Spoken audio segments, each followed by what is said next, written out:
Anda pernah dengar buah single pear?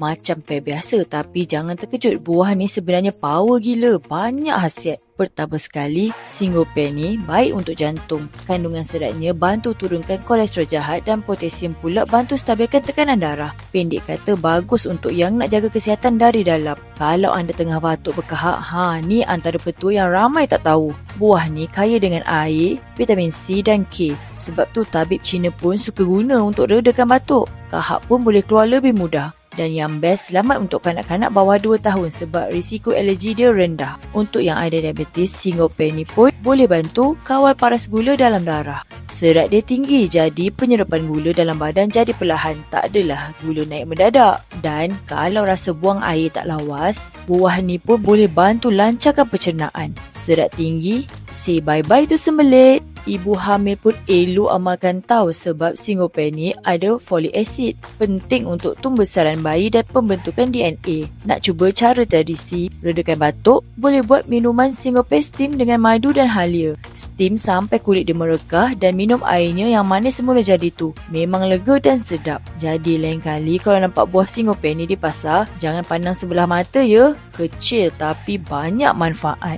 Ingat makan, ingat rasa.